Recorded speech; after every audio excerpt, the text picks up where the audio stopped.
Pues aquí estamos, una vez más. ¿Qué tal? En esta ocasión con José Luis Simón, uno de los pintores más interesantes de esta hora de España. Trabajador infatigable, enamorado de su pintura, José Luis Simón apuesta sobre todo por el hombre. Y es la suya una pintura casi mística. En estos tiempos que corren, ¿verdad? Una pintura casi mística. Don José Luis, muchas gracias por estar con nosotros aquí, rodeados de sus cuadros, y por dedicarnos este rato. Decía yo que su pintura es algo como místico, o al menos eso me parece a mí. Bueno, no sé, la verdad es que le solemos poner siempre enseguida nombres a las cosas para identificarlas, pero no lo sé. Lo que sí es cierto es que soy una persona que estoy muy preocupada y estoy continuamente en la búsqueda del sentido de la vida. Eso sí es cierto. Y también es cierto que concibo un poco la vida como un camino, como también la concebían algunos de nuestros místicos más significativos del siglo de oro. Y quizá, bajo ese punto de vista, pues, bueno, lo cierto es que el que se me llame místico o pintura mística no lo rechazo, no es un apelativo que rechazo al menos. José Luis Simón, un entusiasta de la vida, como acaban de escuchar, y no le suena mal eso de la pintura mística, no le acaba de sonar mal, pero él era sobre todo un pintor figurativo. ¿Y qué pasó para dar ese salto tan grande? ¿Qué le sedujo de lo abstracto? Bueno, pues lo cierto es que el paso de lo figurativo a lo abstracto fue una cosa natural, y yo creo que no he buscado totalmente por mí. Realmente fue la abstracción la que me fue llamando sin yo darme cuenta. Solamente por contar una pequeña anécdota, yo buscaba en la figuración, hacía paisajes y empecé a darme cuenta que me interesaban los paisajes interiores, los paisajes introspectivos. Yo hacía unos paisajes muy curiosos. Hacía un paisaje a lo mejor de 1 metro cuadrado de terreno, me interesaban las raíces, las piedras, y en realidad me di cuenta que lo que estaba buscando era profundizar en algo nuevo y distinto. Y entonces empezaron a aparecer las formas que ellas mismas fueron tomando su propia identidad y me fueron realmente llevando a la abstracción. A la abstracción. Y en esa abstracción hay como un intento tal vez de compartir o de buscar algo espiritual, ¿o solamente es lo material? No sé, pregunto.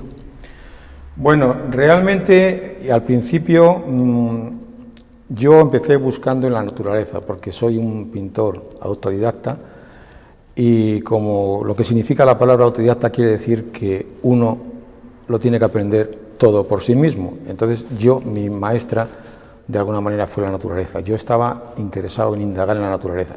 Entonces, en aquellos paisajes que yo comentaba antes, pues realmente empecé a trabajar con arenas y con ciertos materiales que me ataban un poco a esa naturaleza y a esa materialidad. Pero lo cierto es que esa búsqueda interior que digo que yo tengo desde niño, pues fue poco a poco tomando su lugar, y a través del arte y del conocimiento del arte, pues empecé a encontrarme cada vez mejor en el territorio espiritual del ser humano. Y entonces, pues yo pinto realmente cosas que siento, y cuando las he pintado tengo esa necesidad de compartir, sí, ciertamente. Entonces, si realmente eso se puede considerar que es espiritual, pues sí, tengo esa necesidad de compartirlo, porque soy de los que creo que la pintura y el arte en general es comunicación, y comunicar es compartir. ¿Y qué es lo que más tenemos que compartir los hombres, las mujeres de hoy? en opinión suya? Pues tendríamos que compartir, podríamos decir que todo, pero vamos, hay ciertas cosas que se están olvidando, que antiguamente, pues remontándonos no hace mucho tiempo, pues se valoraban. Entonces había pues unos ciertos valores, pues como a lo mejor la amistad, el diálogo, que hoy día vivimos en una época de tales prisas y tales inconveniencias para tener tiempo para ese compartir, que realmente no lo estamos haciendo como debiéramos, pero sí deberíamos de compartir prácticamente la vida, en definitiva. Nos falta tiempo para dar y darnos a veces, ¿verdad? Sí, sí. Don José Luis, y esos azules suyos, azules, yo veo mucho azul en su obra, azul de mar, azul de horizonte, azul de cielo. ¿Por qué hay tanto azul? ¿Por qué esa pasión por el azul? Pues una vez más te tengo que decir que no sé, porque lo cierto es que muchas de las cosas que nos pasan, por lo menos a mí, suceden sin que uno se las proponga, ¿no? Pero luego, a medida que ya vas trabajando con esa determinada parcela, pues vas descubriendo respuestas, ¿no? Entonces, yo pienso que ese camino que hablaba antes, ese camino que hablaba de que la vida es un continuo caminar, pues en realidad en ese caminar vamos en busca de un horizonte, y me alegro que hayas comentado tú la palabra horizonte. Es cierto, yo pienso que vamos buscando algo, digamos, a la búsqueda de ese horizonte, hasta que nos damos cuenta de que ese horizonte es el propio hombre. Entonces yo tengo un poco una imagen de que en el horizonte es un poco la línea que une el cielo y el mar, podríamos decir. Entonces, si el cielo es azul y el mar es azul, el horizonte para mí tiene que ser azul. Entonces, ese horizonte lo estoy buscando yo en el azul, porque el azul es el color de la profundidad, y me siento bien en él, obviamente. Y entonces, de alguna manera, quizá esas pueda ser, no lo sé, porque tampoco se puede estar nunca seguro de nada, pero quizá pueda ser esa una de las razones. José Luis Simón hace también una cosa que no todos los pintores hacen, más bien pocos, ciertamente original, que es apoyar la presentación de su obra en los catálogos, apoyarse en la palabra escrita. En la palabra escrita, incluso en el poema. Yo tengo aquí un catálogo de una de sus muchas exposiciones, y me ha llamado la atención precisamente un poema escrito por él, y que le voy a pedir, le voy a hacer esa pequeña jugarreta, le voy a pedir que nos lo lea. Bueno, te agradezco mucho que digas que esto es una poesía, pero yo no me considero poeta. Ciertamente me gusta mucho escribir porque soy un gran pensador y escribo mucho, pero esto no es poesía, porque de alguna manera, bueno, pues parece que estamos un poco a los poetas verdaderos, pero bueno, ciertamente sí es cierto que en todas las exposiciones siempre hay un momento antes en el que hay algo que fluye de mí y lo trato de expresar para comentarlo y participar de ello a los demás. Entonces voy a leer con mucho gusto esta primera introducción que hice de la exposición que hice en Madrid en Casa de Vacas. La busca en la naturaleza me ha llevado al hombre que, atado a la tierra, camina, sin comprender, hacia un mundo desconocido que anhela, sin comprender la fuerza que a ello le impulsa. Sus contradicciones, sus silencios y pasiones, las grandes interrogantes que como ser humano se le plantean, encuentran en la naturaleza y con la naturaleza el equilibrio para alcanzar su propio destino, la vida. El equilibrio con la naturaleza. Pues corren tiempos, don José Luis, de poco equilibrio del hombre con la naturaleza, porque estamos cada vez más quizá concienciados, pero el hecho es que el medio ambiente continúa siendo maltratado por el hombre. Ciertamente es así, y eso es muy triste y es una de las grandes preocupaciones de cualquier persona que tenga un poco de sensibilidad. Pero yo escribía eso porque, y todavía sigo pensándolo y estoy convencido de ello, de que si el hombre fuera capaz de comprender que no somos nosotros aquí y la naturaleza está allí, porque tenemos muchas frases de tenemos que salvar la naturaleza, tenemos que hacer algo por la naturaleza, estamos perjudicando a la naturaleza. No, la comprensión sería ver que nosotros somos la naturaleza, nosotros somos y estamos en la naturaleza. Si fuéramos realmente capaces de comprender eso, entonces automáticamente estaríamos sensibilizados a saber que cualquier cosa que estemos haciendo a la naturaleza es que lo estamos haciendo a nosotros mismos. Entonces, si comprendiéramos que somos parte de la naturaleza, que no estamos diferenciados, realmente sería un paso importante para concienciarnos y para, de alguna manera, procurar evitar lo que muchos dicen que se nos viene encima. Surge constantemente en la conversación con José Luis Simón el hombre que él lo ha dicho muchas veces, es su gran preocupación, como no podría ser de otra forma en un artista.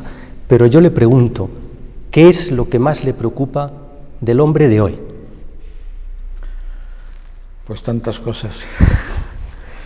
Lo cierto es que, por resumir un poco, las cosas que yo siento, que intuyo, pues son que nos encontramos en una época en la que lo que prima son las prisas, el querer hacer todo sin el menor esfuerzo, lo más rápidamente posible, sin dar lugar al pensamiento. Y entonces, pues eso lo que nos lleva es a que, al no pensar, no estamos sensibilizados con los problemas. Y entonces, cuando surge algo que está surgiendo continuamente y desgraciadamente cada vez con mayor intensidad, pues nos confundimos. Y entonces viene la confusión. Y realmente la época nuestra, lo que es hoy día, es una imagen de confusión. Entonces, esa es una preocupación importante, porque, por otro lado, quizá podría ser fácil de solucionar, claro, a nivel individual cada uno, ¿no? Pero la sociedad está montada de tal manera que yo no sé si será por el concepto del materialismo que tenemos en este momento tan arraigado, pues que no nos preocupa realmente el pararnos en un momento determinado, no solamente ya a pensar, sino incluso a disfrutar de muchas cosas. Porque es cierto que incluso en el arte, en la pintura está realmente, hoy día está reflejando eso. O sea, mi obra de ahora está un poco a contracorriente, como decías al principio. Me llamabas místico. Bien, pues es posible. La mística no tendría por qué desecharse nunca en ninguna época de la vida, porque es una parte consustancial del ser humano. Pero sí es verdad que estás a contracorriente. Hoy en día, por ejemplo, en el arte, lo que priva es lo efímero. Entonces, lo efímero es significativo de esas prisas que decíamos. Algo que se haga muy rápidamente y que si desaparece no pasa absolutamente nada. O sea, no tenemos esa sensación de perdurabilidad, ese sentido de eternidad que el hombre tiene dentro, aunque estemos tratando de taparlo, pero lo tenemos, porque queremos dar la sensación de que no existe esa espiritualidad, que no la tenemos, que no existe esa eternidad, que todo es vano y que todo desaparece. Pero, sin embargo, seguimos teniendo miedo a la muerte, a la mortalidad. Entonces, de alguna manera, eso es un indicativo de que, en el fondo, ese sentimiento de eternidad que ha tenido la humanidad siempre, de esa búsqueda del permanecer, pues ha desaparecido. Entonces, claro, ¿qué ocurre? Pues con muchas obras de arte, antiguamente, pues se tardaba en hacer una obra de arte, una obra lo que hiciera falta, el tiempo no era la preocupación. Ahora sí, lo importante es hacer algo muy rápido, que se coloque muy rápidamente en el mercado, que se venda rápidamente y que suba la cotización lo más rápidamente posible. Pero ¿qué ocurre? Que luego eso es tan efímero que de alguna manera muchas veces hasta desaparece enseguida, y por eso están pues cosas como las famosas instalaciones que están prodigándose, y es algo que está hecho solamente para el momento.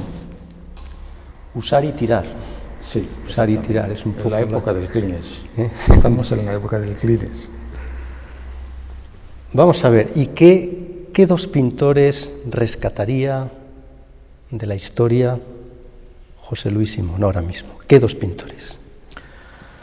Bueno, para poder rescatar a un pintor tendría que ser quizá un pintor que no hubiera sido descubierto. Y realmente eso es lo que pasó con uno de los que yo rescataría. Lo que ocurre es que ya lo rescataron hace unos cuantos años, que fue Vermeer, por ejemplo. Sí. Vermeer fue un pintor rescatado, afortunadamente, pues 200 años después de que falleciera. Entonces, pues no sé, podría rescatar a cualquier otro, pero he citado a ese fundamentalmente porque ha sido uno de los rescatados. Pero vamos a rescatar a dos. Vamos a ser generosos. Rescatemos a otro. Vamos a rescatar a otro.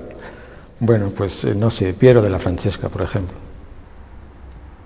También ¿Por qué? Lo rescataría. Bueno, pues fue un pintor, bueno, como casi todos los que realmente han aportado algo a la historia de la pintura, que se avanzaban en el tiempo, y entonces en la pintura de Piero pues hay muchas cosas que después hemos ido descubriendo que, bueno, que estaban avanzadísimas, o sea, de alguna manera eran un poco los inicios de todo lo demás, porque al final la humanidad tiene una memoria que, aunque no queramos, existe. Cualquier pintor, aunque se crea que pinta por él mismo, no está pintando por él mismo, él pinta con una carga de todo lo que anteriormente ha habido, o sea, por eso no se puede olvidar esa memoria, somos todos herederos de, y entonces cuando hay alguien, pues no sé, los monstruos, pues no los he citado, pero vamos, esos son obvios. Miguel Ángel, Leonardo, Velázquez, todos esos son obvios, pero son los monstruos, ¿no? Porque esos sí que eran avanzados, obviamente, ¿no? Pero lo cierto es que luego unos te llegan más que otros en un momento determinado por sensibilidades particulares. Cuando se le pregunta a un artista, a un pintor, por qué pinta, suele responder que es algo vital para él. Sí. ¿Esto a qué responde? Quiero decir, ¿de verdad es una necesidad tan apremiante? ¿O por qué se coge el pincel en un determinado momento, como en su caso, y tan joven además? Ya. Bueno, no soy tan joven. No, pero que lo cogió muy joven. Lo cogió muy joven. Sí, lo que pasa es que ¿Qué años tenía cuando cogió el pincel? Te voy a comentar una cosa ahora, que eso no lo sabes, y es que en mi caso concreto, ese sentimiento vitalista o vital o de necesidad, quizá es más patente que en otros casos, porque yo cogí, no el pincel, pero sí la tiza, pues no sé, a los 5 o 6 años. O sea, yo soy una persona que tengo mis recuerdos de muy pequeño, pues en mi casa, que teníamos una casita pues muy humilde, pues había muchas humedades, y mi padre, para evitar las humedades, lo que hizo fue cubrir toda la fachada de alrededor de la casita, pues con cemento puro, una capa de cemento puro gruesa, y aquello era una pizarra enorme, o sea, claro. Yo tenía toda una pizarra, y entonces esa pizarra estaba continuamente siempre llena de dibujos. Lo que ocurre es que luego después, por circunstancias, pues tuve que estudiar una carrera técnica. Y tuve que empezar a sacar para adelante una familia, y entonces quedó aparcado, no del todo, pero sí en gran manera, hasta que resurgió en un momento determinado, pues a finales de mediados de los 80, pero surgió con más fuerza vital todavía. O sea, quiere decirse que en mi caso, por eso decía, en mi caso esa necesidad ha sido doblemente necesidad, porque ha sido un abandono y un retomar mucho más vital. Y entonces, ¿por qué? Pues no lo sé, los que estamos en esto, como en muchas otras profesiones, pero fundamentalmente, pues no sé, la poesía, la pintura, la música, pues son cosas que salen muy profundamente de dentro y que te llenan de alguna manera tanto que lo consideras como una necesidad. O sea, Rilke una vez decía, si no puedes dejar de hacer eso, déjalo. Y es verdad. Entonces no podemos dejar de pintar. Dice José Luis Simón en otro de sus catálogos: a veces te sorprendes conociendo aquello que jamás has aprendido, comprendiendo su sentido. Caminas sin caminar. A veces te sientes en la fragancia de las cosas y eres en el silencio. A veces te sorprendes. A veces sí, muchas cosas, las cosas suceden a veces, no siempre cuando uno quiere, sino cuando tiene que ser, quizá, ¿no? Y es cierto, la sorpresa, el hombre no debía perder nunca la capacidad de sorprenderse, porque es algo muy importante para la dignidad del ser humano el estar abierto a las cosas. Y ese estar abierto a las cosas es el que te permite descubrir el alma de los demás. Y entonces, pues estar abierto te produce muchas sorpresas y muchas veces muy gratas, muy gratas. ¿Y cuál es la sorpresa más grata que ha tenido últimamente José Luis Simón? Ahí sí que me pillas. Pues esta entrevista ciertamente ha sido una circunstancia tal como la has planteado, tal como se ha surgido y tal, que me ha agradado. Me estoy encontrando muy a gusto, así que esa es la última. Esa es la última, bueno, la penúltima, porque después de la entrevista... Sí, perdón, la penúltima. Habrá seguro que otra y que muchas más. Hemos hablado antes un poco de la pintura ahora mismo, pero así muy de refilón. Yo quisiera preguntarle hacia dónde cree que va la pintura en España en estos momentos. ¿Por dónde va? ¿Por qué caminos? ¿Por qué derroteros transcurre la pintura ahora mismo en nuestro país? Bueno, quizá es difícil determinarlo porque hay muchas voces de críticos que lo han estudiado mucho y hay mucho confusionismo, como yo decía antes, y entonces hay mucho eclecticismo, o sea, hay un poco, lógicamente, de todo. Afortunadamente, que por un lado es bueno, aunque por otro lado es malo, pues todos nos sentimos libres para pintar en el soporte que nos apetece, de la manera que nos apetece, y los temas que nos apetecen. No hay academicismos, entonces es muy difícil establecer un tema. Entonces, pues hay muchas cosas puntuales. Por ejemplo, pues no sé, está habiendo entre la fotografía y la pintura está habiendo como una especie de fusión. La pintura está realmente empezando a tomar un auge como medio de expresión artístico importante. El tema de las instalaciones pues se le está dando también mucha importancia. Quizá valores que estén surgiendo, pues bueno, hay algunos claros, por lo menos internacionalmente reconocidos, pues como puede ser Miquel Barceló o algún otro, pero López en otro estilo. Sí, bueno, es un poco lo que comentaba, o sea, que realmente no podemos decir que hay un estilo determinado, o sea, hay tendencias, parece que el realismo, a veces dicen que vuelve a haber otra nueva dictadura o intento de dictadura del realismo y del hiperrealismo, porque la abstracción, mucha gente dice que está muerta, que está acabada. Realmente hay hasta quien dicen ya que la pintura está ya acabada y está muerta y hay que buscar otro medio de expresión. Yo pienso que mientras el hombre sea hombre, seguirá expresándose a su manera. Al principio en las cuevas de Altamira pues lo hacían con lo que había y el día de mañana pues será de otra manera, pero vamos, nunca desaparecerá como medio de expresión la pintura. Entonces, quizá no te haya contestado exactamente, pero la confusión en este momento quizá es lo que hay, porque ni hay un cabeza que vaya tirando, como hubo en su momento, o como en los años 50 pues estaba claro que el abstractismo y el paso y una serie de personas que empezaron a surgir entonces pues tiraban un poco pero hoy yo creo que no hay nada realmente definido. Veremos, esperemos a ver qué va pasando. Pero lo que no cabe duda es que hay mucha libertad, para precisamente pintar sin sujetarse como a ninguna regla, como nos decía, y a ningún tipo de academicismo ni nada que se le parezca.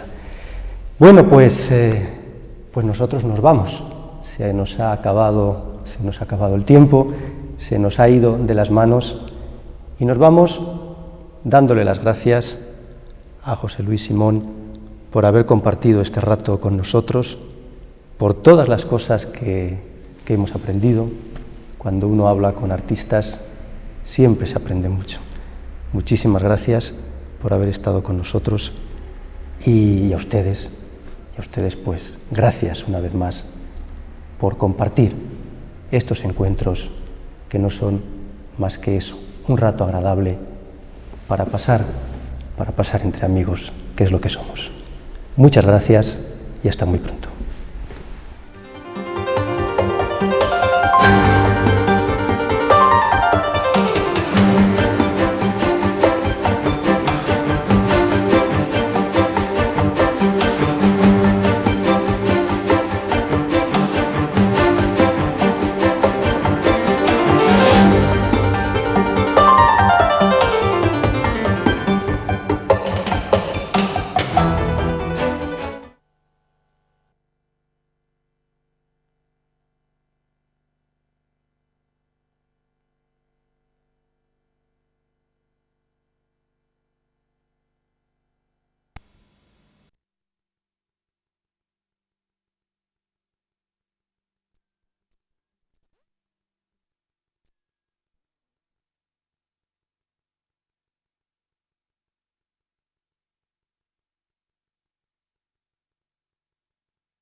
Un claro ejemplo de la vanguardia plástica.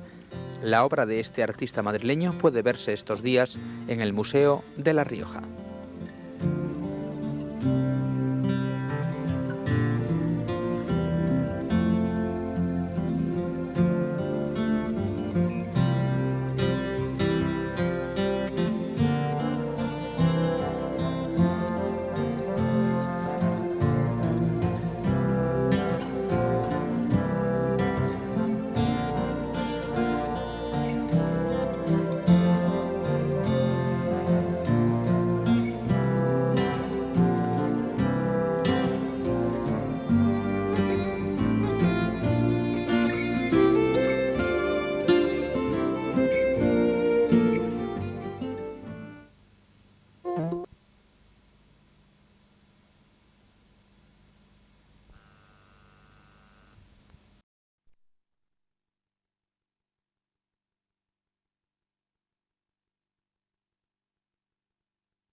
No Tauro de Santiago expón o último da súa coración o artista madrileño José Luis Simón. Lugares é o nome da proposta que, segundo Antonio Leiva, o crítico de arte, trata de trasladar a pintura aos estados máis orixinarios. Mellor vela de todos os xeitos que falar dela ca obra de José Luis Simón. Despedímonos hoxe. Gracias por seguir aí e non esquezan, se lles apetece, que mañá temos unha cita de novo ás 2:30 na 2.